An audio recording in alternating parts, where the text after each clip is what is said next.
Okay, so in quadratic, we wrote y is equal to, let's say, 2x squared minus 1.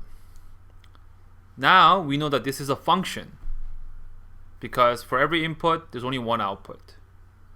If it is a function, we can swap that y with this.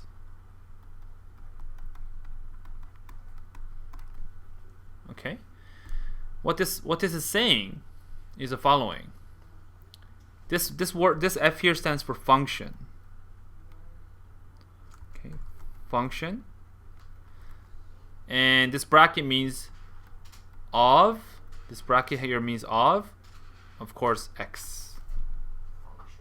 Yeah. That means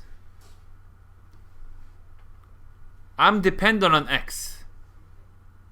Okay, the way I'm gonna get my result is through x, doing something to x, but I'm only gonna get one such result for every x. Okay, that's what it means. Now, do not confuse this symbol. Okay, does not mean this. F times by x. Okay, a lot of students go, they just write f by itself. Sometimes people just write f by itself, right? So just function. This, for example, f cannot equal to 2. Like f of what is equal to 2?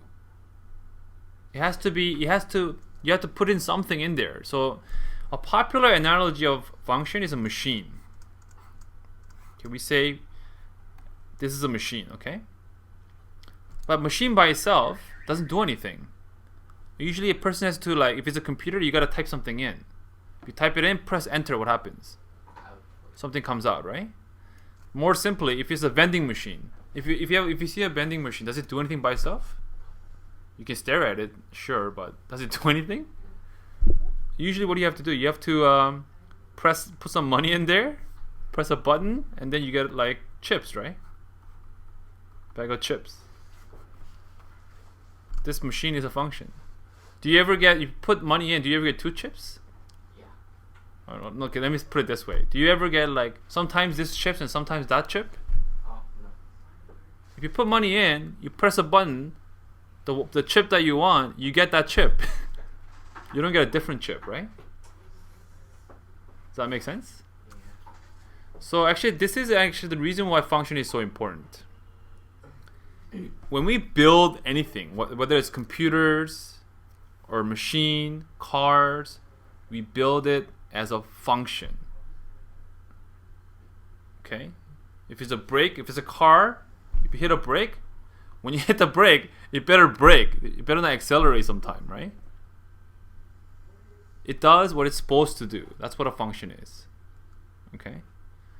So like the example of I gave you here with a circle, this is saying sometimes if you put 1 in, sometimes it's plus 3, sometimes it's minus root 3. That's bad. It's really bad if you want to build a machine. Okay? So say like fx equals, I don't know, x plus 2 is the same thing as y equals x plus 2. Yes. Except you're just declaring it, I know it's a function. X plus 2 is a function. There's only one output. Does that make sense? So something as simple as y equals x plus 2, as John said, you can write this as f at x equals x plus 2. Okay, I'm just saying here, I know that it's a function. So we've been doing function all like year. Yes. You've been doing functions in grade 9 and grade 10. We just didn't call it a function. We called it a relation first, because I think using the word function is complicated. Okay.